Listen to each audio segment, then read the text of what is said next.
In case you guys don't know, if you've maybe been following for a bit and you're not up to date with what's going on, hey, what's happening? You're live. Who is this? I want to introduce everybody that is currently watching. I don't even know if we have anybody watching, but I do want to catalog this one and try and save this one. So this is very good friend of mine, JazzFeezy. I used to be signed to him for the music stuff, and he's a notable producer. He's doing incredible things. Jazz, if you want to introduce yourself, feel free.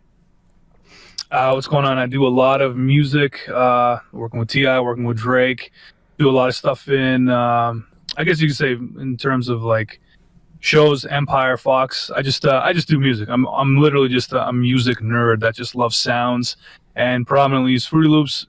Me and Tim actually started talking about, we actually talked about his stuff first. We talked about anime and manga in the beginning, primarily his One Piece and his Dragon Ball reviews. So that's kind of how we just kind of teamed up over the years and just garnered a natural friendship to kind of bring this podcast kind of together.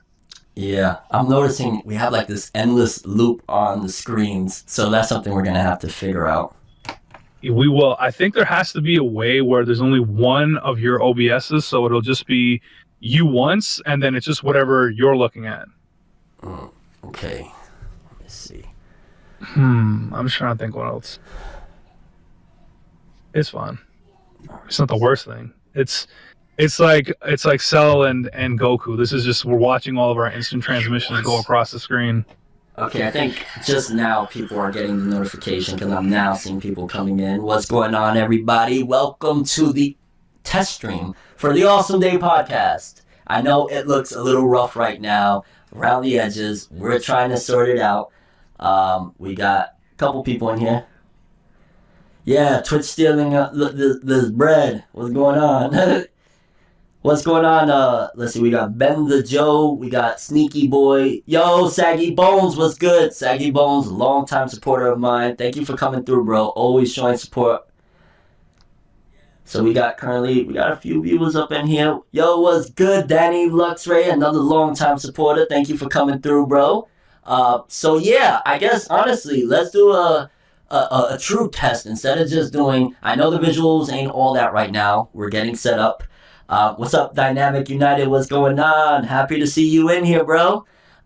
We want to start talking about, what do you want to do? Because this is the Awesome Day podcast where we're going to talk anime, manga, and music-related stuff. Jazz, where do you want to go with this? Anime, manga, what's up? What's first on the docket? I don't know. You pick. Music or anime? Go. Music, baby. All right, so here, you know what? Go into Discord and look at the Grammy nominations. Why don't we start right off the riff and just kind of read out, or kind of, I don't know, just make our own predictions. Let's see. Okay. Wait, all it's sending me is a Grammy thingy, like the image of like a Grammy.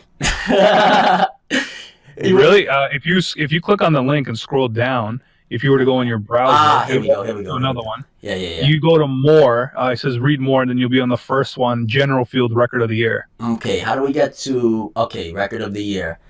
We'll just go down. I mean, we don't have to do all of them. We'll just maybe, I don't know, I guess do the hip hop ones, or just like the bigger records, like Record of the Year. Okay, so we got for Record of the Year, read more. We got I Like It by Cardi B, Bad Bunny, and J Balvin? J Balvin, yep. J Balvin, okay, that's must be a newer artist or somebody I ain't heard yet, but okay, doing big things with Cardi. That's fucking awesome. Excuse me. Anyway, The Joke by Brandy Carlisle. I haven't heard that record. I have, honestly, aside from a few of these, okay, This Is America, God's Plan. I had no idea Lady Gaga, Shallow. I had no idea Lady Gaga was still doing music, to be honest with you. The All-Stars, Kendrick, and SZA. Okay, Kendrick and SZA got a lot of supports. I don't know, but Rockstar's on there by Post Malone in the middle. For Record of the Year, I'm going to honestly go with, it's going to be either our boy Drake with God's Plan or This Is America with Childish Gambino. I'm going with God's Plan, Drake. Drake got Record of the Year. That's my prediction right there. I go God's Plan or Rockstar, just because how much they played that Post Malone 21 Savage record is, I couldn't even count. I wish they had the final numbers here too. Not that numbers are everything, but I know it had to have been up there as one of the biggest, most playing records of last year. I do remember though that and Ak even said this recently, DJ Academics, that 40, Drake's, pretty much his best friend, longtime producer, he said they're cleaning up. They're going to the Grammys and they're cleaning up, and I believe him. I think that album did what it needed to do. I say God's plan. I think that 40 knew. I think Drake. I want to say Drake is he going to the Grammys this year? Has he confirmed it? I don't know. I think artists are kind of like last minute. If they go, they go. If they don't, then the Grammys look kind of crazy giving awards to people that don't show up. You know what I mean? Yeah. So if you remember, me and you talked about this offline. Eminem said that it doesn't matter if you go or not. They already have who they want to win. Yeah. And, who's in attendance usually wins. And it was, I want to say leaked that Drake's trainer said, Drake's bringing me to the Grammy. So I want to say it's leaked that he is going. I'm sticking with God's plan. You saying Rockstar or God's plan? Yeah, well, God's plan or Rockstar. It's either or. If you had to pick one. Yeah, if you had to pick just one. I mean, I'm Canadian. I have to go with Drake. Hey, our boy. Cool. Album of the year. I think was going to be, if it were me, it'd be down to 3. Just because how big Black Panther was, the album with Kendrick and everyone, yeah. I think it would be down to that.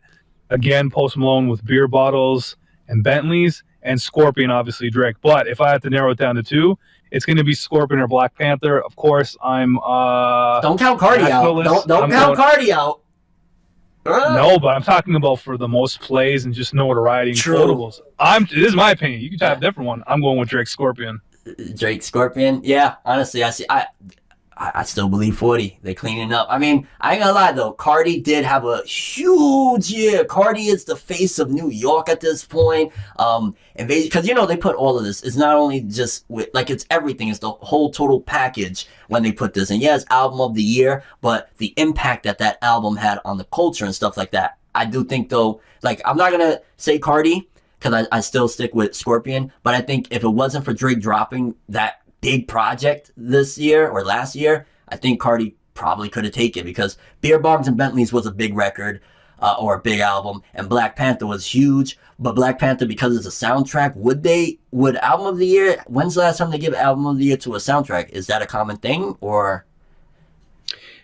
I definitely don't have. I don't have a Joe Rogan Jamie to pull up all those facts and be like, hey, what's going on with that? But I think they might have given maybe the Titanic. I don't know if it's been that far. Maybe they've given something else, but they have given album of the year 2 soundtracks specifically for a film. It's not out of the ordinary. Let me just check the chat real quick. Want to shout out all the viewers here on Twitch. Let's see, we got Cheeselette. Shout out to you when you catching up on SAO. I might do live reactions to the dub episodes. I'm still contemplating. Me and my lady were thinking about that. Shout out to Love King, longtime viewer, supporter. Thank you for coming through, brother. Shout out to Isu Max. Shout out to, and I'm going to do this until it's impossible to do anymore. If we reach the limits and we one day get on some ninja level, then I'm not going to be able to do this. But for now, I'm going to do this. Every time y'all come through, I got to say what's up. So shout out to Isu Max, Bell 101, Dynamic United. Shout out to everybody that came through so far. But back to it. Okay, so we're both gonna agree again on Scorpion, right? On Drake. Now, what about Song of the Year? Song of the Year. Now this is where I'll get. Okay, This Is America. We need to immediately staple. It's obvious as day. It was the video. The song is dope, but that wasn't what brought the impact and the notoriety. So we could take out This Is America as big of a record, but I don't know. And I don't want to keep on saying Drake. That's the thing. God's Plan, was it Song of the Year? It was a big song. I went clubbing over the summer, and when God's Plan went off, I will never forget the reaction of everyone going crazy. Of course, but here's the thing. How do you say it's going to win Record of the Year in Category 1, scroll down to 3, and say it's not going to win Song of the Year? Oh, I think they go hand in hand, man. To me, again, I'm going to be biased. I'm going to go God's Plan again. Damn. Yeah, you know what? People are going to say that we deriding Drake, but it is what it is. Drake had a huge year. That was a double album. The songs were just, every time he did something, the classic beef, for better or worse, whatever anybody want to say, with him and Pusha T, great records, really. That honestly, almost, you could say, it helped hip-hop. It helped hip-hop in a way of look at where lyricism is now, how it's become a thing again. Tory Lanez challenging everybody. It's wild. So I'm definitely going to say Drake had a big year, and that's why he deserves what we're giving him and saying, yeah, he's going to get that. Like, you know, maybe he won't. I mean, This Is America. Honestly, on this list of the songs that I'm seeing, This Is America is the only other record I would give Song of the Year to that had a big impact. But it was the video, really. So, God's plan. Now, here's the thing. Fourth category, Best New Artist. Sicko Mode! I'm not familiar. I know who Georgia Smith is from. Whoa, Best New Artist? Who are these people? That's what I mean, right? So here, not to disrespect them, some of these are country acts. Some of these are, I don't want to say niche acts. Some, like her, obviously R&B sensation. Dua Lipa, pop like smash artist. BB Rexa, Georgia Smith. See, the problem is I know 1, 2, 3, 4, and I've heard of Luke Combs. There's 5 out of 7 people I know, and the other people I don't. So it's kind of like, how do I pick? Yo, I'm gonna be honest with you. I'm not even gonna pick because none of these artists deserve it. Best New Artist, and anybody can say whatever they want. 6ix9ine made a huge splash, for better or worse. You called him a snitch, he made trouble, whatever. Best New Artist in terms of he held everyone's attention every single moment of the year, for better or worse. And in the climate we're in, and what at the end of the day, it's the consumers that dominate. I feel as though 6ix9ine was I don't care, better or worse. He was the best new artist. Well, maybe not best. I'm thinking biggest. Not best, biggest. It's true. So see, you have to look at sales. What did his real sales do? And aside from us hip hop guys, I love him. What did he actually do? Like, yes, he made a huge impact. Obviously, the whole jail and just like all his interviews and everything, he's doing a lot. But the thing is, sales wise, and what exactly the Grammys is recognizing the people as nominations for.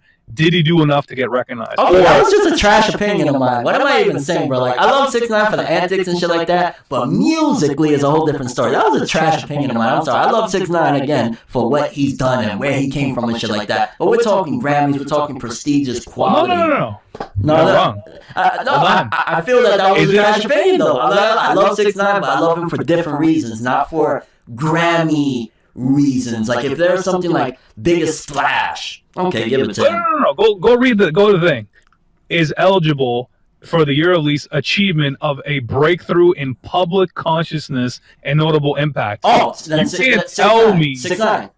But this is, you know what this is? If he hadn't have gone to jail, you don't think he would have been nominated? He would have for sure been nominated. I still don't think he would have been, simply because of the gang affiliation and the charges. They weren't going to give that to him. He deserved it. He owned this year. Nobody in music was more influential than 6ix9ine, for better or worse. Again, I'm not saying what he did was cool or I support it or whatever the case. As you know, it is what it is. He did what he did. But if you're giving that as the reasoning for it, no one's going to tell me that 6ix9ine shouldn't have been that, what is described as best new artist for the Grammys. I don't care. Like, and if we're going to talk accolades, his first project is already platinum.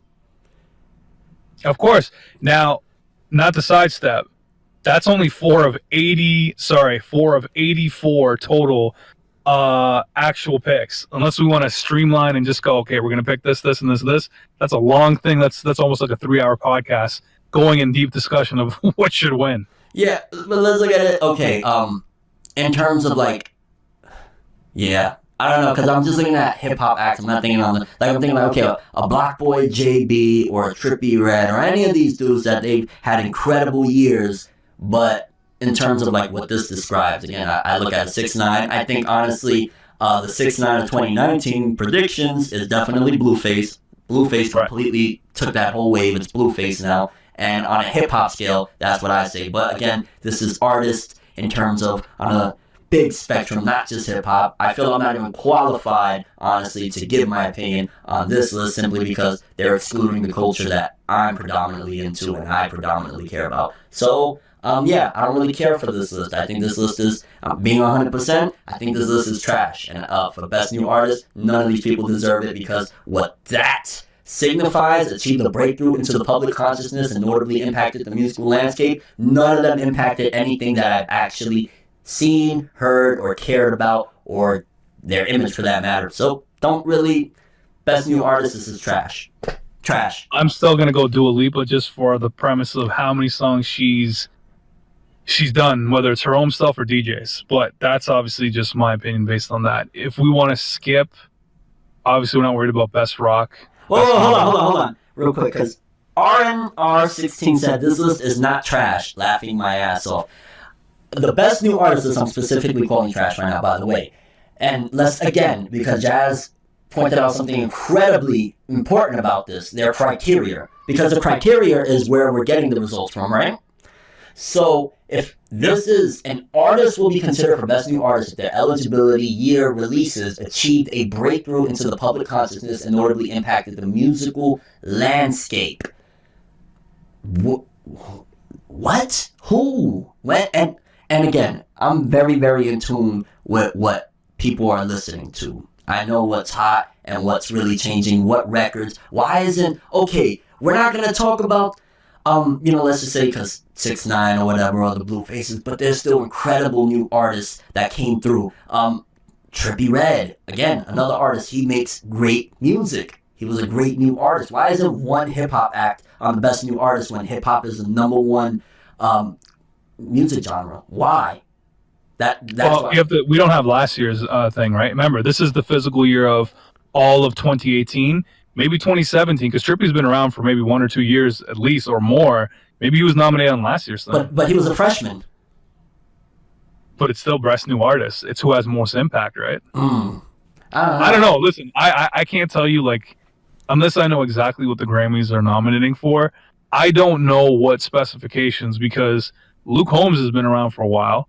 Phoebe Rex has been around for a while. Georgia Smith going back to and again, if it's just because now she's broken over now to the North American side, she's been doing a whole bunch of stuff on the UK side for years now. So that's why I'm saying some of this list for best new artists, what is the actual thing that they're going to call new artists? New artists in North America, or based on like their first or second or third solo project? Okay, let's look at it like this for a second.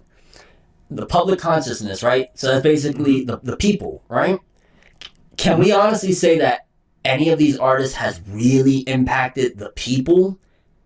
When, again, I always go back to, because this is talking about breaking through into public consciousness, basically saying the popularity and how much it stuck to people. And that's kind of like what they're trying to say, right? I don't know what this definition really means, but Dua Lipa, if you look at her streams and the Sway numbers... Lee had a great 2018. You are 100% right, Isomax. Sorry, Jazz, I'm just looking at... No, perfect. Listen, I'm glad chat's getting involved and giving their opinion as well, but what was Sway Lee's... Did he have his own personal project out? The project the Ray Shrimmer project was considered 2 single albums and a joint album. So it's technically, he did have a single album. Technically. For Grammy purposes, I want to say is why they did that way. But not for Ray, but for Sway Lee, what was the number one song that was good? And then how many records on that respectable album charted? And again, does it fall within the Grammys thing of best new artist? Good point, simply because, again, while Sway Lee is like the, I guess, prodigy of that group, or the Beyonce, or the Quavo, or whatever you want to call them, of Ray Shrimmer, it was the collective that still, and to this day, it's still really, people love Ray Shrimmer. They look at Sway Lee like he has the potential to be that Beyonce-esque, but he hasn't reached it yet. So, I agree on that one. You want to jump to pop? I was going to say skip pop, and let's just go down. Let's skip pop. I want to get to hip-hop. That way I feel more comfortable of, like, I know what I'm talking about more, opposed to, like, yeah, I listen to all these genres, but I don't listen to any of the updated stuff. I don't listen to, like, rock's updated stuff like that. So go to 22, best rap performance. Okay, right here, best rap performance. For a rap performance, singles or tracks only. Now, what are we referring to as best rap performance? What exactly entails? What are they defining performance? Are they saying charts-wise? Are they saying the quality of the music? Are they saying physical distribution sales? What is the performance meaning? I don't know if it's just a live thing or if it's just the song straight up. Yeah, or what do you is think? It live? Yeah, that's another question. Is it live? I mean, I'm going to say, if I'm looking at this, because they got Sicko Mode on there, and they got Be Careful on there, and they got Nice for What? Wow, that's a good list. The only song that I'm not too familiar with is Bubbling, but I know all the other records.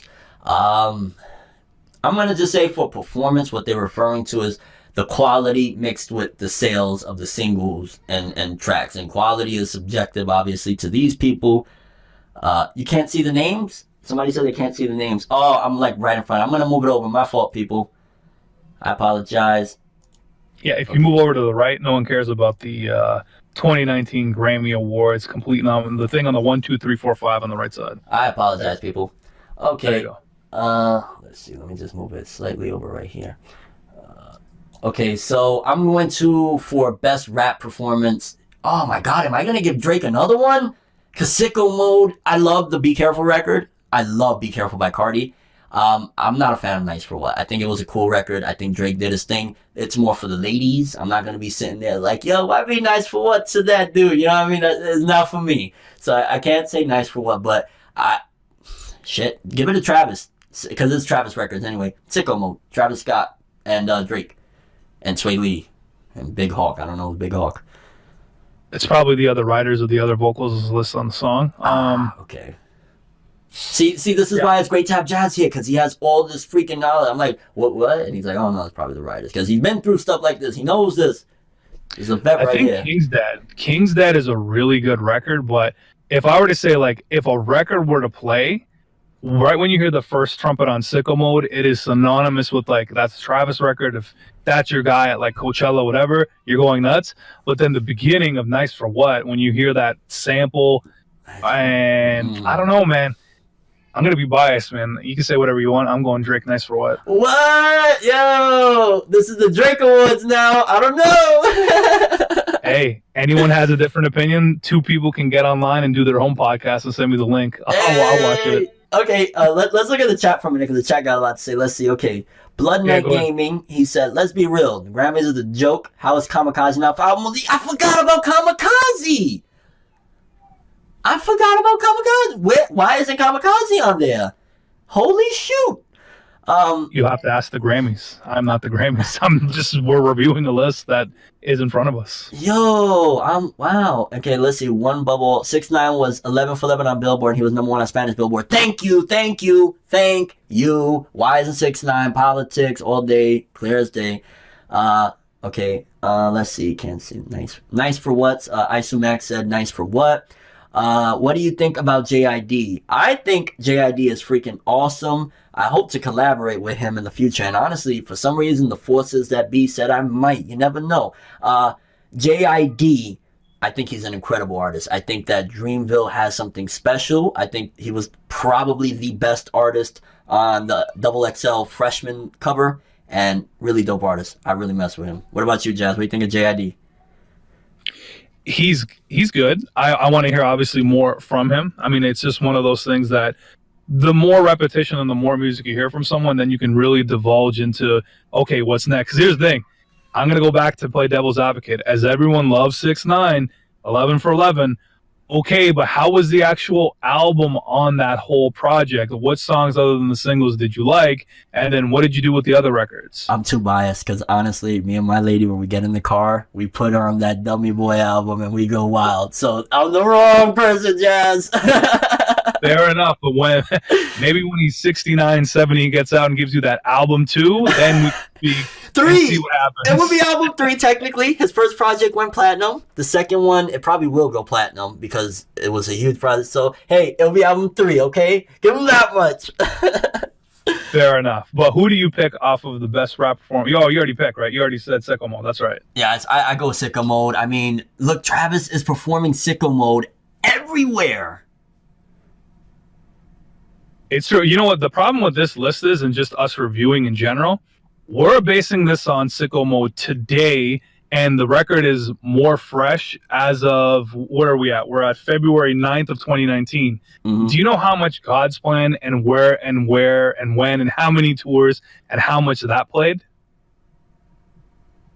And then Nice for What? And then what's the Kiki record? Sorry, I can't think of the record. What was the actual song called? Do you love me? See? How many people did the challenge? In My Feelings. In My Feelings. In My Feelings. Thank you. So that's what I mean. Right now, Sicko Mode is the most relevant song today, but a year ago, what this whole category is based off of, the majority, it's a completely different ballgame. So should we? Okay, from this moving forward, because we're not gonna backtrack, but moving forward, I'm gonna put my mindset to summer of 2018, because this is more or less like, because they're not even including like Kamikaze, just because it was a late album. And Travis, Sicko Mode came out what, July, August. Well, here, go to the. I think the next category is a little bit more fair. Who had the best rap song? Oh, I'm looking at number 25. Sorry, we're still on 24. Go to number 24. Did we do 23 yet? The best rap song? Oh, did we do 23? Okay, my bad. Go 23. Yeah, okay, so for a solo collaborative performance containing both elements of R&B melodies and rap. Well, hip-hop, 90% of it is with R&B melodies, but okie dokie. I didn't know that Black had a Cole record. I've been really getting into Black lately. That dude has amazing music. This is America. Best. It's either Rockstar or This Is America for me. I was gonna say go Rockstar or All the Stars, because I heard that so much since the Black Panther soundtrack. I'm going to go with best rap performance. What would the Grammys pick? I'm gonna say Rockstar. Yeah, I'm gonna go with Rockstar. I don't know. I feel the Grammys would go with Rockstar. I'll go Rockstar. Yeah, we'll go double Rockstar there. Yeah, let me look at the chat a little bit more. Let's see. They'll probably give it to Travis. La Di Da Di Da, King's Dead. J. Cole. Oh yeah, that's one thing. I'll be honest with you. And I want to throw this out there before I forget. Album of the year for me. Don't get it twisted. I love 6ix9ine, but I appreciate 100% from the heart music. J. Cole's KOD is album of the year for me across all genres. That album is incredible and a very powerful, positive message. So KOD would have been album of the year for me. Jazz, I want to know what you would have gave 2018's album of the year. I'm going Scorpion, right? I can't think of anything else because, listen, I'm talking about a project that sticks with me that even now. But see, then I would argue with you or myself, the Black Panther soundtrack was done so well. It was. I'm not saying Cole's album was bad, but I'm just saying for me, what I'm bumping all the time for just most records. Now, Cole had a solid body of work. There's probably 4 or 5 songs I could play endlessly and never get bored. But I'm talking about if you had like 18, 19, 20 records, which one of you are mainly playing from front to back? Yeah. Well, I mean, again, I'm the wrong one because I play KOD from front to back. So again, my bias. Go down one, 24, best rap song itself. Okay, best rap song itself. And this is, the criteria is a Songwriters Award. A song is eligible if it was first released or if it was first achieved prominence during the eligibility. Okay, artist name appear in parentheses, singles or tracks only. So this is, okay, best rap song, clear as day. Out of all. Can I interrupt you 1 second? 1 second? Yeah. I just want to shout out Boy Wonder because what I'm reading, and anytime you see M. Samuels, it's him. Look at God's Plan, M. Samuels. Go down to Lucky You with Joyner, M. Samuels. Go down one more time to Win, M. Samuels. My man Boy Wonder produced 3 out of the 5 on this one. So shout outs to him real quick one time. Oh, not like honestly, Boy Wonder, he would probably be, aside from my bias of you because your work is incredible, he would be producer of the year for 2018 for me. Well, hold that thought. That's going to be, I think, column 74 or 75 in this. We'll get to that eventually, but best rap song, what are you going with out of these 5? Let me see. I'll give you mine. It's going to be God's Plan, but if I had a second too, it's going to be Win. Kendrick and who's the actual one? Oh, J-Rock. That Win record, the trumpets, when you hear it, Vinyl's Wonder, and I forget the other gentleman that was on the record, the other producer. When you hear that record, it's synonymous with the trumpets on Sicko Mode. As soon as you hear that first sound, it's like, here's a smash ready to happen. But I would choose Win over Sicko Mode, but it would still fall second to God's Plan. I mean, from this list, best rap song, I'm giving God's Plan. Sicko Mode, I love Sicko Mode. I'm still shocked at the amount of writers on that. And, well, King's Dead, that's for a soundtrack, so that's different. But Sicko Mode, oh my gosh. Everyone and their grandma's on this record. Yo, you would think that I wrote ForneverWorld. FW there in the credits. Yeah, God's Plan all the way. God's Plan. Okay, so now remember that. Look at what they did to Cole. They didn't even give him a nomination for best rap album. But out of this, who you choosing? Okay. See, if Cole was in here, I would have chosen him, but he's not. So now I'm on Neo Nipsey's cool. Mac, obviously, R.I.P. great record, but see, this is the one where I'd have to be split. For me, it's either Cardi's album or Travis Scott, and then it's just a matter of opinion, what's personal to you. See, this is what I like and this is where I gotta bring in, you know, my feelings of something that I see very nasty, and I feel it's nasty as hell right now. You could argue that they're doing it as an appreciation, and I appreciate that aspect of it for the people that it makes feel good. And this is no slight to the body of work, because the man was incredible, amazing. But I guarantee you, had Mac Miller, it was 2018 that he passed away? I believe so. Yes, it was last year. It wouldn't have been this year, so it was last year. You're right. I guarantee the Grammys would not have put his project on this list had he not passed away. I feel as though it could be a little bit of, oh, hey, we want the attention of prominent member or whatever.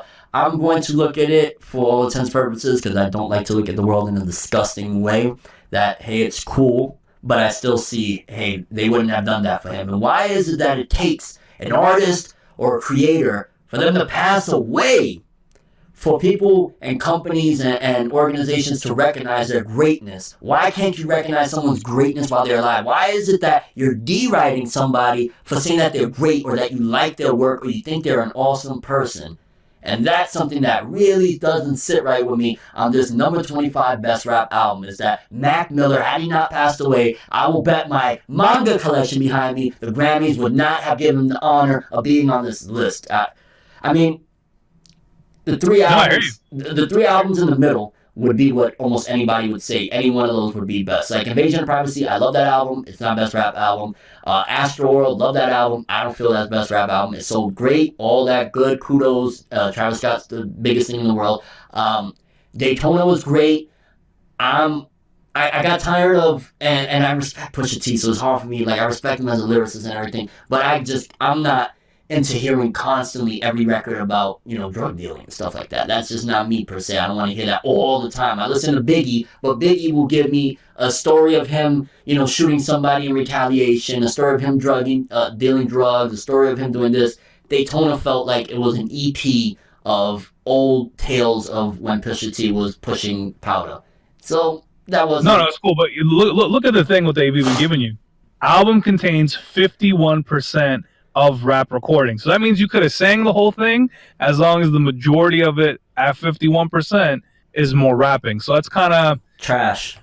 Telling to what it is, because I could tell you maybe KOD was actually 50% singing, 50% rapping, and that's why he didn't get the nom. That's not fair. That record was actually incredible. To me, I'm with you. It's hard for me to pick. In this situation, I'm going to give it to Trav. I'm sure the Cardi B record was good too. For me, for best rap, what I'm riding to, what I want to hear, it's going to be Trav. But if KOD was on there, I would obviously nominate and go with that one. Yeah. I mean, Daytona was cool. If I had to pick, I'm going to go with Victory Lap, Nipsey Hussle from this category. I didn't listen to that project that much, so that's not best rap album for me. But yeah, I'm going to give it a Victory Lap. But I know they're not. I know the Grammys are going to probably pick Astroworld. I can almost guarantee. Grammys are picking Astroworld. I pick Victory Lap.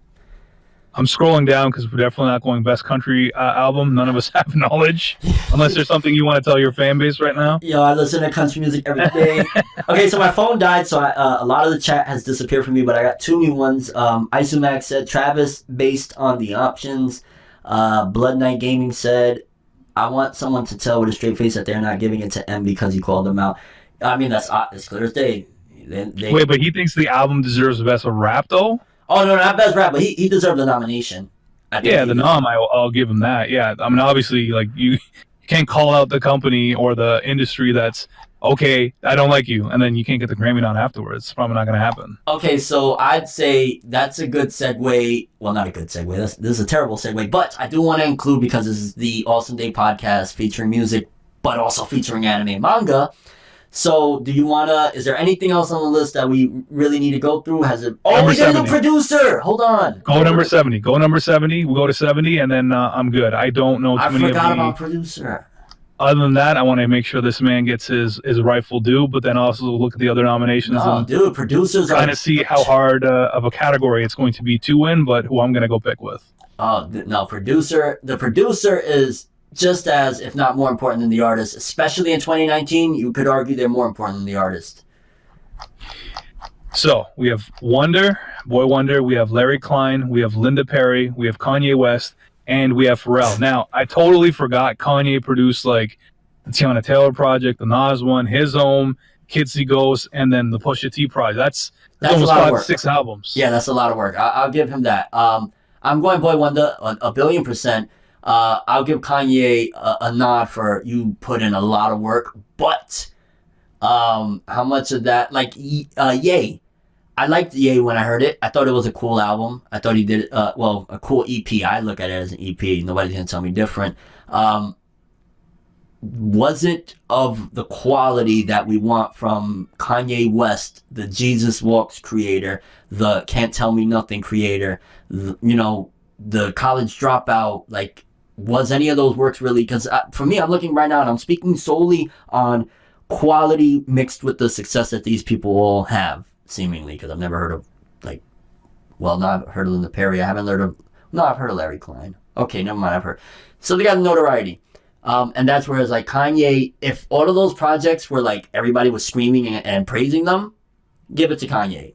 But all of those were left with mediocre responses, including a Nas album. And if you make a mediocre Nas album, it's Nas. See, with Kanye and Pharrell, they're both legends and some of the idols that I kind of look up to when I was coming out. But for me, I'm just looking at just straight the Beast of the Year. That No Limit record with G-Eazy, A$AP Rocky, Cardi B, that's Wonder. Mob Ties Drake, and a lot of the records on Scorpion, that's Manga. Lucky You, the guy that said Eminem should have been nominated. Okay, Lucky You, the record with him and Joyner, that's Wonder. God's Plan, Wonder. Friends of the Carters, Wonder. Like, look at that list. Hold on one second. Where is the category? Because I want to shout out and give his just dues. 70 right there. For Joyner Lucas. He was nominated. He said he's a 2-time nominee. For what category was Joyner nominated? That's what I want to know, because I hope Joyner wins. I'm rooting for Joyner. So Joyner, and I think it's because we were so enamored with God's Plan and This Is America, you have to go all the way to the top of the list. I'm trying to figure this out for Lucky You. The thing is, he was nominated for the Eminem record, Lucky You. I think the other nomination for him was Video of the Year for I'm Not Racist. He was nominated. Did he? Wait. He get nominated for that. Shit. Well, regardless of what, I don't know Joyner, where he's at and what he's been nominated for. I want Joyner Lucas to win at least one Grammy. If it's for the I'm Not Racist record, that would be amazing. But that's what I'm hoping for. I hope Joyner gets a Grammy. He deserves it. I'm definitely still going with Wonder for the that whole tangent for me was just to say Wonder's going to win, or I want him to win for the Wonder. Like, if he doesn't win, I'm going to be like, wow, like, no, this was his, like, there. I feel just like rappers lately, producers have that 1 year. Metro Booming, I want to say was 2015, 2016. Well, he had a decent run. But like, there's always that new producer, Boy Wonder. Well, he's not a new producer. Boy Wonder has been doing it for a while. But Boy Wonder, that was his year, 2018. Can't take that from him, and I hope the Grammys don't take it from him and give him his just dues. For sure. We could probably switch it up. That's probably all we have in terms of the Grammys and the main topic. Where do you want to take this now? Where do we go from here? Okay, let's talk about the big topic, and I think that this will be the main topic that we talk about for the remainder of the stream, and then we'll kind of, because this is just a test to see what you guys, you know what I'm saying, working out the kinks and quirks. So, we're going to be delicate with this one, simply because I want to make something clear with people. For most topics, I'm not delicate about anything on Twitch. I'm doing what I want to do. I'm doing the show I want to do. So it'll never be anything of like, hey, a picture of me. We'll put a picture of me to stop some of this endless vortex. I'm never unless it's a delicate situation, which is what we're about to talk about. I'm going to be how I want to be and not be forced to be, to a certain degree, PG with, yes, I'm not going to swear and things like that, but my opinions will not be filtered in any which way because of like, oh, there's a younger demographic. So I want that to be clear moving forward from here. However, with this one, because of the nature of the situation, because I've known and I've met some of these people, I'm going to be delicate with this one to a certain degree, but I'm also going to speak what I feel, my opinions, my truths, and I'm sure Jazz will do the same. Well, okay. Might as well introduce it. Yeah, and before we do that, let me just quickly check the chat. What's going on? We got Duran7, Isomax still here for never coming out the closet for his country music love. Isomax, shout out for the follow as well. Appreciate that, bro. Yo, Isomax seems like a cool dude. Country music though, like Tracy Chapman, you put some Tracy Chapman on, you will see ForneverWorld start getting down. I love Tracy Chapman, or I'll be crying because some of her music is sad.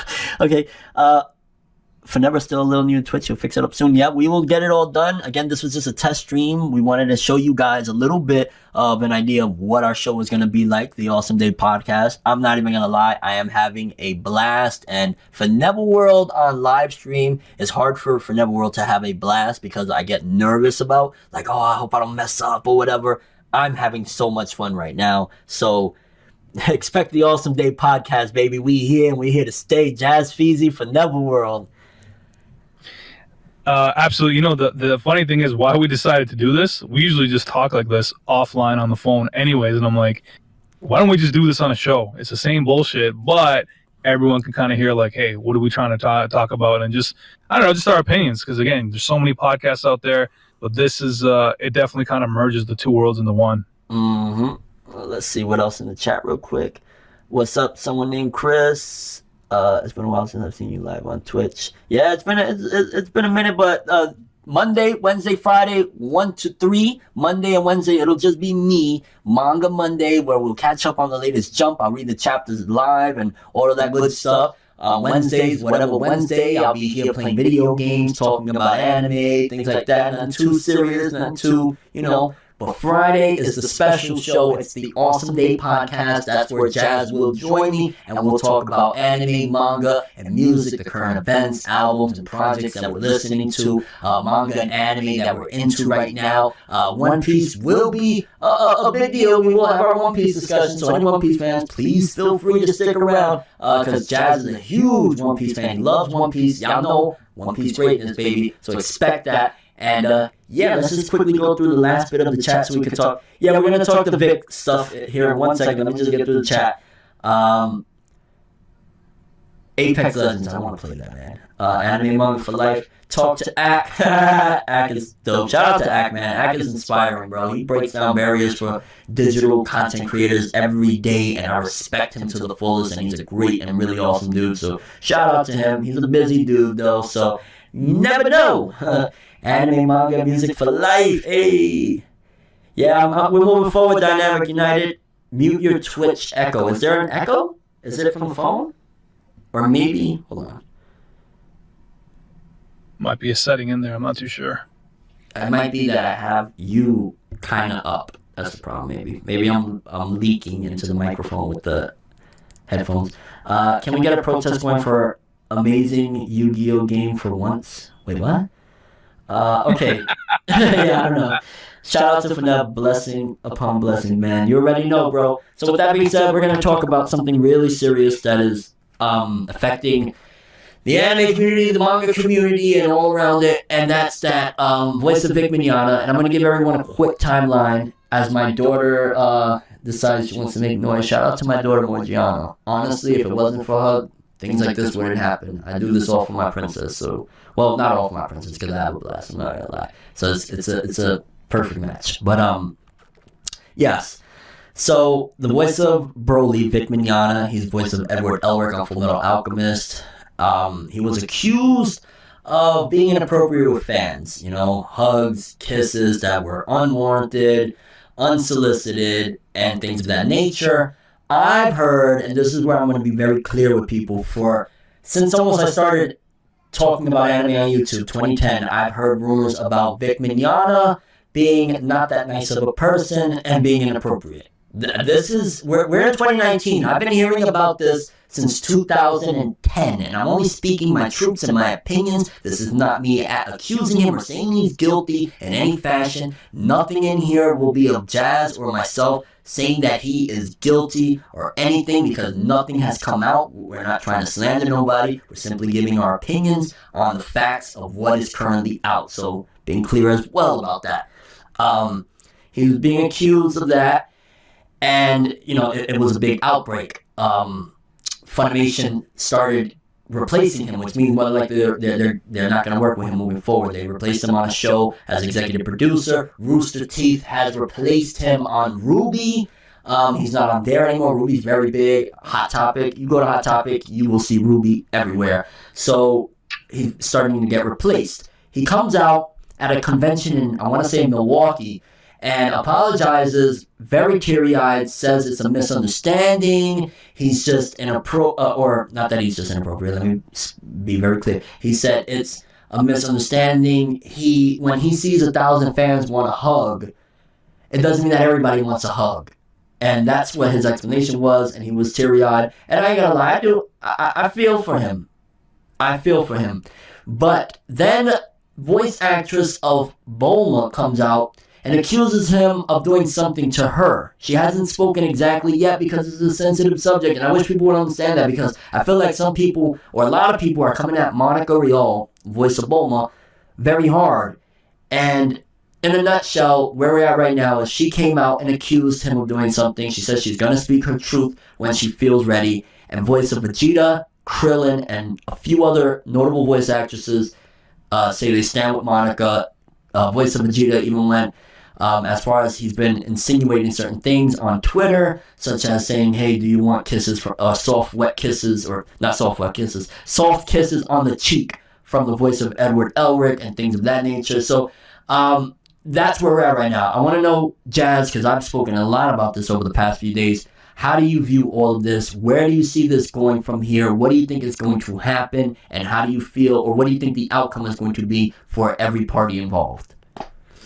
So my timeline is this. I'm going to base this off of all the facts that you've kind of given and just the video content that you provided too. I think a couple weeks ago when you were covering Dragon Ball, I think the bigger problem with this whole scenario is Dragon Ball became the biggest movie in terms of premieres in North America versus Japan. So now automatically all the spotlights and everything on our side. Then this scandal happens. And over here in North America, the Me Too movement and all that stuff is not to be joked with. So every time that there is someone getting, I don't want to say burnt at the stake, but anytime there's an accusation, they take it very seriously. So you've already said all those companies that have already removed them, how long before they get them out of here all the way? And again, the other problem is with a couple of cases of Me Too where there were been false claims, the general public doesn't know what to believe. Obviously, if you're a fan of him, you don't want to think, this man's a grotesque monster. He does these things. So then you start defending him. I'm sorry. This grotesque monster. That's what society does. I'm just saying, right? His fans don't want to believe that. But then the actual truth of the matter is if this woman came out and there's several women and everyone else that said, okay, well, it is true, then it's just one of those things that until you're given all the facts, it's hard to burn someone at the stake. But if multiple people are saying it, you can't just ignore it either. So what do you do? Yeah, exactly. And I'm looking at it like, because I'll be honest with you, I've heard all parties. Right now, I know kind of what I'm feeling, and I'm feeling more toward Monica Rial. I'm feeling more toward that. I understand. I have family members that go through similar circumstances all the time. We're in a bad society. We're in a bad world. This is not a nice and pretty world that we wish it could be. I feel bad for Vic, and I do, because first of all, we haven't heard that he's raped anybody. We haven't heard he's done anything. From what we've heard so far, he's been creepy and inappropriate. Right. Does creepy and inappropriate deserve to lose everything that they've worked hard for 2 decades? That's where we gotta leave that. Because at the end of the day, I don't think he deserves to lose everything that he's worked for. I honestly see a way out for him. I'm not gonna say that of what it is, but I see, because based on what we have right now, what's going on, because I'm looking at it, a lot of people are supporting Vic Mignogna. A lot of people are saying Monica is just playing victim. She's jumping on the bandwagon. Why didn't she come out before? Well, why didn't she come out before? Because it is something very personal, and it hurts deeply. When someone does something to you, if somebody touches you or whatever, that hurts deeply. And they know she does not owe anyone a motherfucking thing, okay? She don't owe nobody nothing to explain or tell or anything like that. She doesn't at all. And I support Monica Rial. At the end of the day, I feel bad for Vic, and I hope the truth comes out. If Vic was just being creepy and inappropriate, then say that. Don't say it, because right now everybody's looking at him like, whoa, could he have, We need to know what happened. We need to know the truth and move forward from this. I personally think if Funimation and Rooster Teeth and a couple other companies are saying, but the fandom is behind Vic, he still has a chance. I think he still has a way. I already see he's made an effort at the very least of going and publicly apologizing for anything that may have been misinterpreted as creepy. If he is, it's just all, like, it hurts. It hurts for me seeing, like, the anime and manga community, society is turning even that into something different. 10 years ago, this was unheard of to hear Funimation employees going back and forth and, people joking, voice actors, other notable voice actors that I didn't even mention. I think his name is Kaiji Tang, forgive me for butchering a name, voice actor.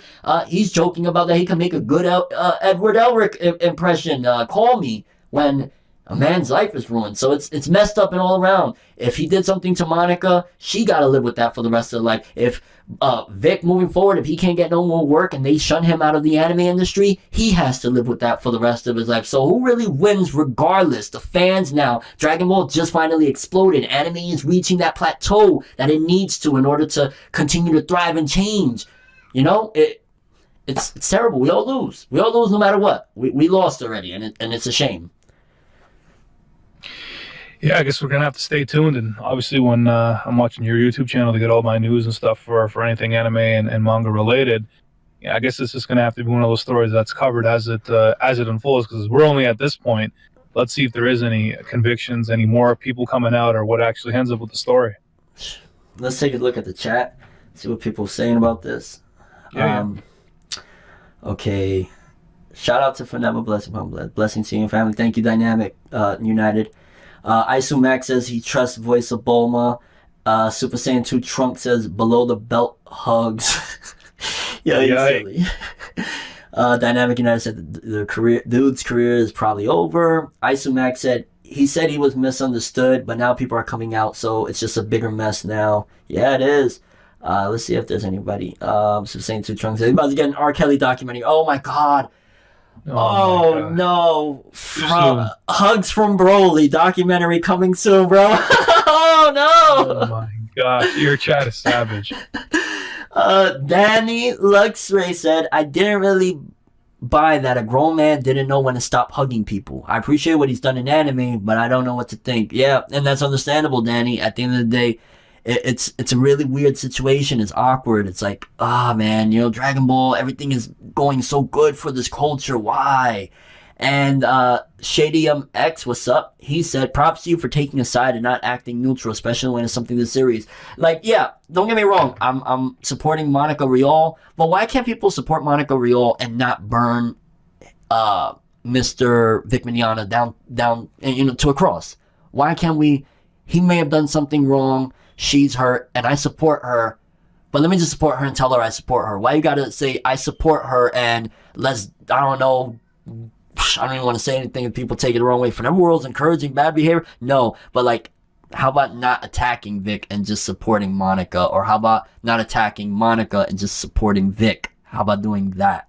That's not that difficult, and it helps everyone have a better mind state, because people don't understand how hard it is to be in the eye. Look at me, for example, right? 500K YouTuber with a following, and it gets hard sometimes. Early on, if I didn't go through the years of 2011, 2012, 2013, probably 2014 is when I really stopped caring, of like waking up every morning and hearing the most horrible insults people could sling at you, I wouldn't be able to do it today on the level I am now, because now it's like, there's much more to deal with, much more whatever. I'd go crazy. You have to develop thick skin if you don't have it already, coming into the internet. And these people, I hope they have thick skin. I think Monica, she seems like a sensitive person. I've met all these people. I've met every single one of them in the real. I've met Sonny Strait, voice of Krillin, because he, supported Monica. He said he stands by her. I've met all these people. They're all seemingly nice people, but I've heard about Vic for a long time. And I don't want to get too much into the story because I don't like to spread rumors or anything like that. But I got in a cab, an Uber. I got in an Uber, and the Uber driver, he worked with Vic on a Star Trek. I think it's called Star Trek Continues. It's a fan-made project about Star Trek, and he had a bunch of weird things to say about Vic Mignogna. And I didn't even know the guy. We were talking. I'm telling him that I do anime, and or I talk about anime on YouTube, and because that's what I do when I'm in LA. I talk to every Uber driver, and he tells me this. It's crazy. It's crazy. Jazz, your final thoughts on this whole mess that we've developed into, or we've fell into, with the anime community and the anime culture? I just say stay tuned to your YouTube channel as you bring the news, because again, I think we're at the max of what it is. We have to wait for more information to really make anything of it. But I still think whether it's, I think just whatever has happened, yes, like you said, you're supporting Monica. That's the best case scenario. And again, I was telling you offline, it's harder for her. She got this, the criticism of, well, how come you're doing it now with these other ladies coming out?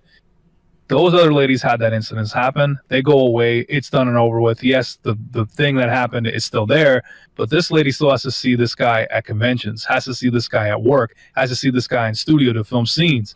This is a very hard and awkward thing to come out with. You know what I mean? Thank you. And I support, at the very least for now, on smaller roles. Thankfully, they haven't taken him off Broly. When they take him off Broly, negotiations, conversations have stopped. And it is what it is. I'm going to give the benefit of the doubt, even if they're now replacing him from roles to protect their image, that maybe once everything comes out and they get to the bottom of this, if no charges are pressed, and everything just from here on out dissipates, maybe he can salvage his career and his life and his livelihood. We just gotta, like you said, stay tuned. I'm gonna, of course, continue following the story. If and when Monica does speak out on her truth regarding the events and what she's experienced with Vic Mignogna, I'll let you guys know and we'll take it from there. However, if Monica comes out and says something like, he one time stuck the middle finger up at me, then of course, come on, Monica. But it's, why would somebody come out and risk so much, their livelihood, their image? Look what's happening to her now for speaking out. People are threatening her for a lie. Absolutely. Here's another thing. No, you know what? Let's not, because we're gonna stick into. If I start mentioning the Liam Neeson thing, we'll be here for another 2 hours. Let's forget it. Before I let you go, though, I know some people are wondering this. What did you really think about that Luffy versus Katakuri fight? Oh, the anime! Oh man. Honestly, and it's hard for me to say this because nostalgia blinds us all, but Luffy versus Lucci was one of the best fights in One Piece's anime, and Luffy versus Katakuri destroyed it. Like, honestly, I would argue Luffy versus Katakuri, if it's not the best animated fight in the One Piece anime, it's up there. It's up there. It's top 3 no matter what. And that's cool because people have been slighting New World. People have been slighting the One Piece anime since we got to New World. It's about time it gets a little bit of props, and I'm glad. I mean, don't get me wrong. I was on board of like, bro, the fillers in Dressrosa is disgustingly annoying, and I hate it, and I stopped reviewing it forever. But when it does moments like that, let's praise it. Like when Luffy went Gear 4 for the first time. That was amazing. Yep. But you know what? The only thing I have, and this is just the criticism, not with just, I think just everything. I wish the fights would just go front to back. I mean, obviously in the anime, they have it done in a way where, as Oda's telling the story, you're focusing on one, you're focusing on one, you're focusing on one. I just wish when they went to the anime instead of the manga, they'd have the full fight. Okay, this is how it would have started in this panel, and did it all the way through, because it's so hard. I've told you this before, why I stopped watching the anime. Those damn Tontata running around. If we could just go front to back for a whole scene of a fight, it would be so much more enjoyable. And if you're watching a fight in the full length of 10, 20 minutes, whatever it is, I think it means so much more to actually see it done properly versus like, okay, we're going to give you 10 seconds. Oh, here, after these 10 seconds, we're going to Zoro. And now we're going to Sanji. And now we're going to this spot. And it's like, dude, I just want to know what the heck happened in the fight.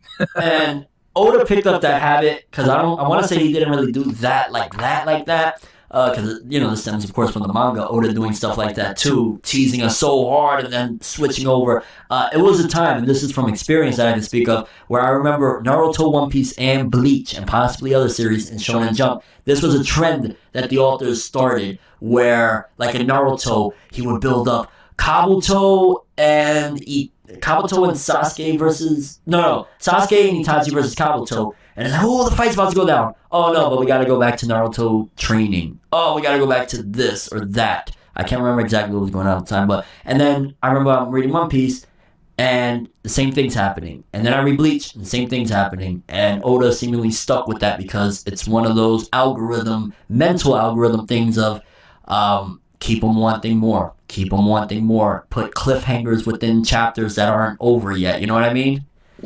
It even goes back as to the original Dragon Ball. Do you remember the Namek saga? How many times Krillin and Vegeta are getting their butt kicked, and we're looking at Goku, who's still charging up in the chamber, ready to come out. They're looking for the damn Zenzu beans, the Namek pan shots. I'm like, guys, get to the dang fight. That's all we care about.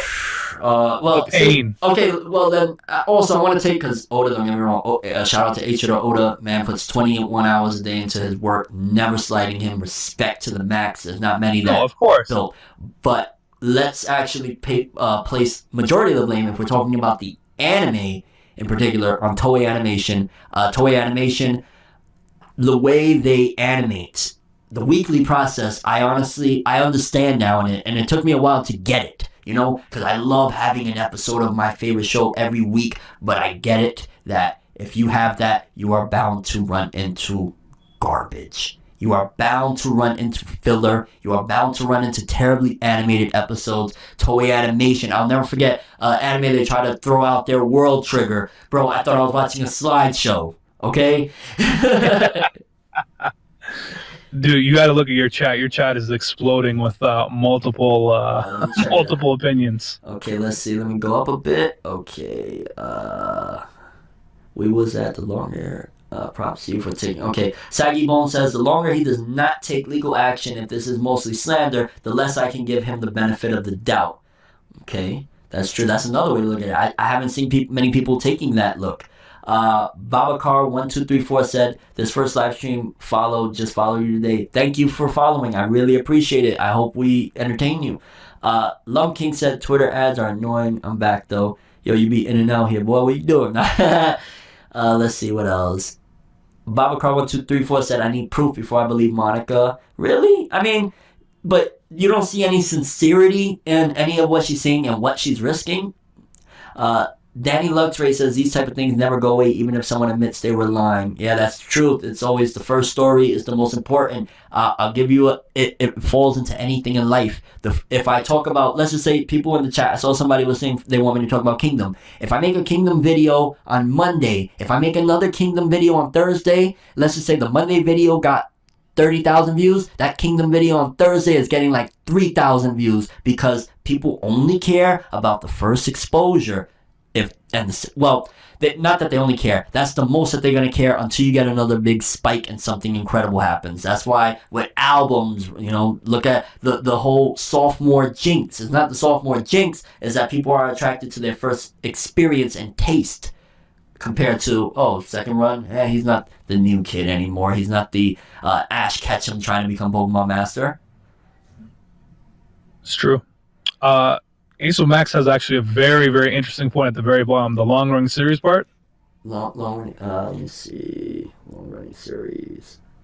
Long-running series would be much better as seasonal anime. My Hero's a great example. Absolutely. Although, there's something, and I'm not going to completely throw this away. There is something about the weekly thing. I will say that. There is something. I love it. But, seasonal all the way.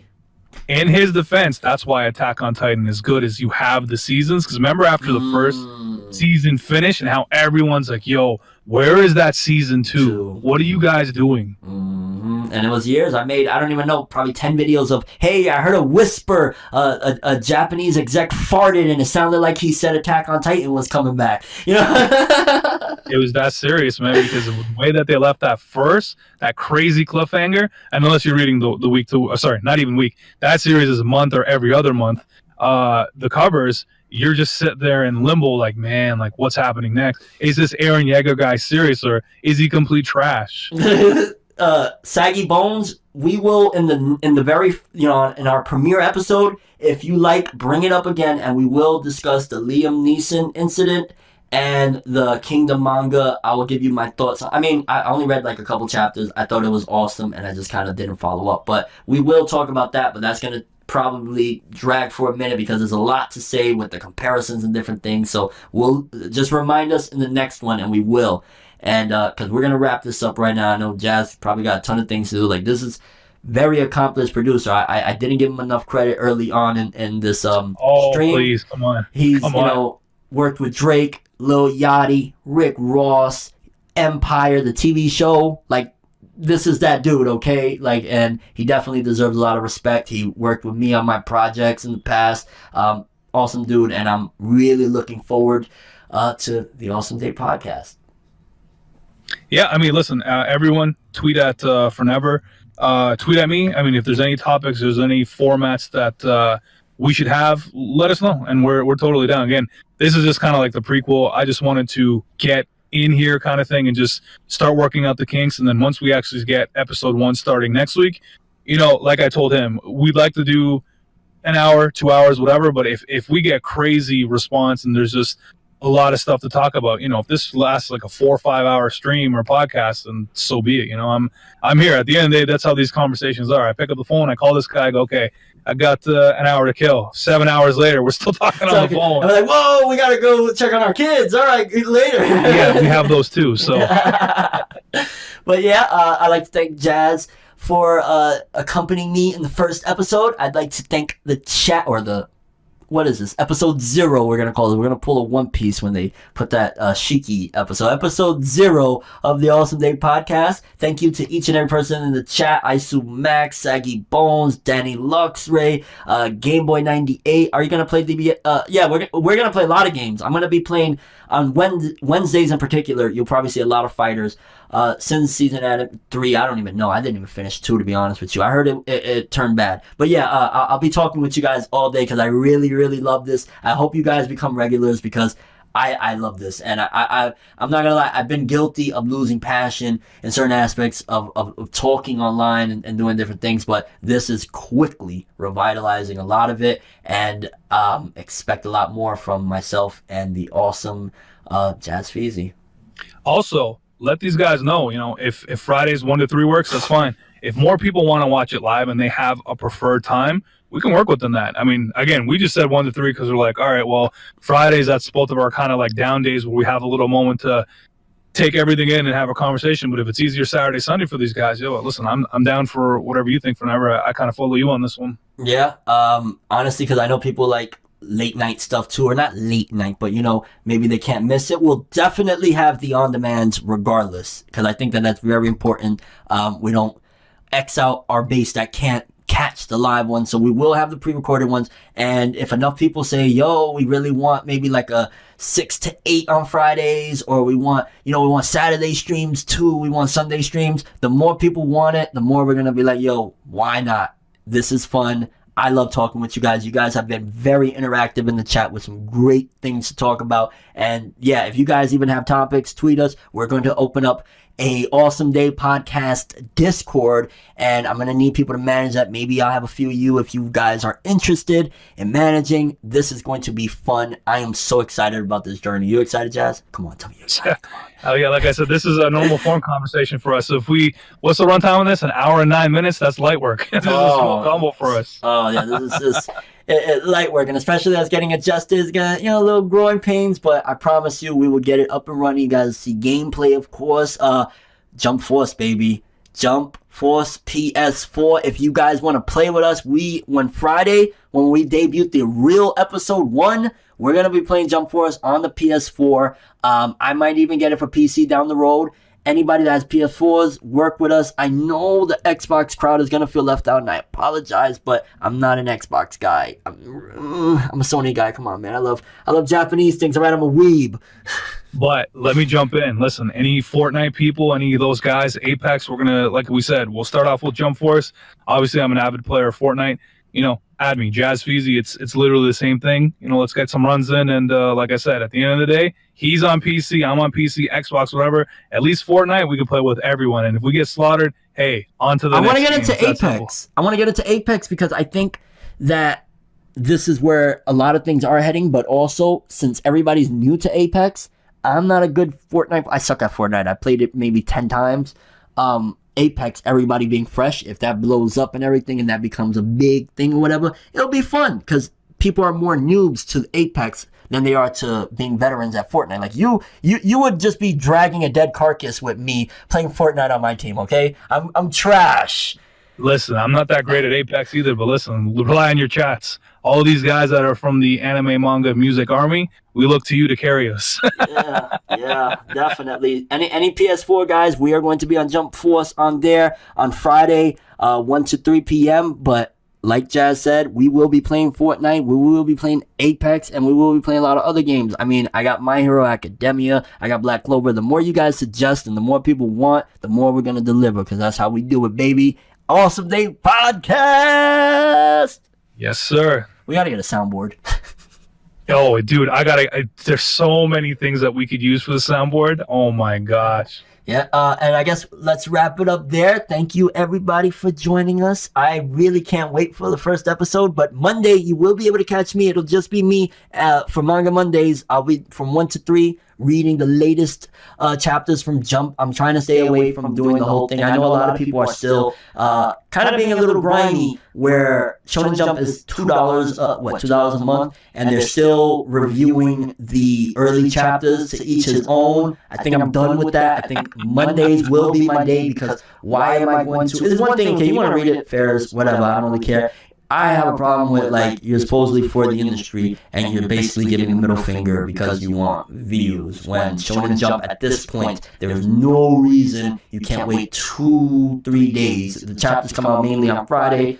I'm going to, and again, I'm speaking to the reviewers solely. If you read it on Thursday, Friday, Wednesday, I do not care. I have no qualms. My problem is with the people that are essentially promoting piracy in a era and climate where it's unnecessary. There's no reason anymore. Everyone can get $2 a month. Everyone. Not everyone.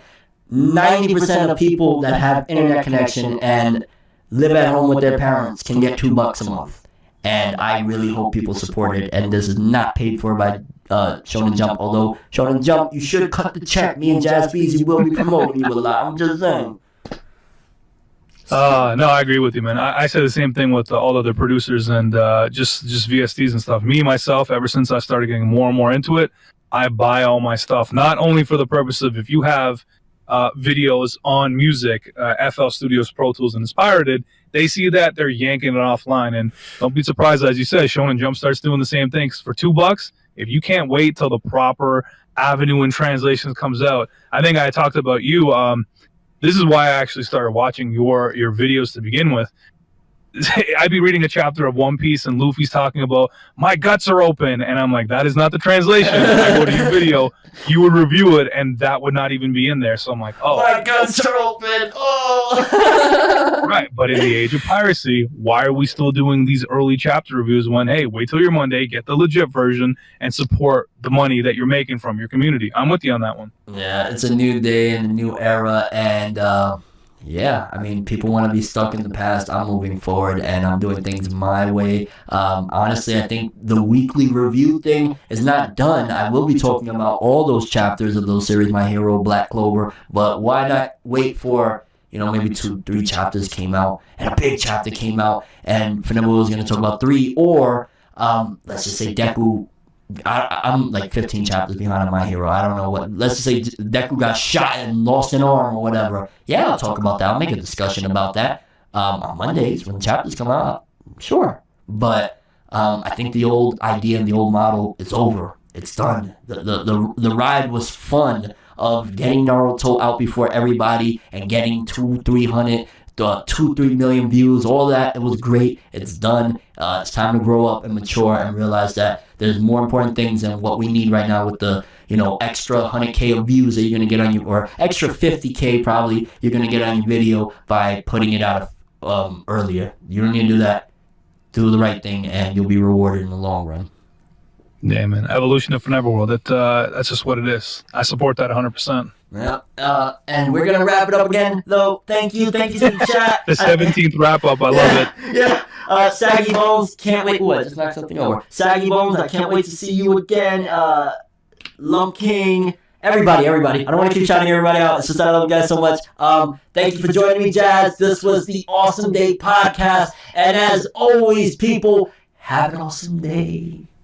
Yeah, guys. Have a good one.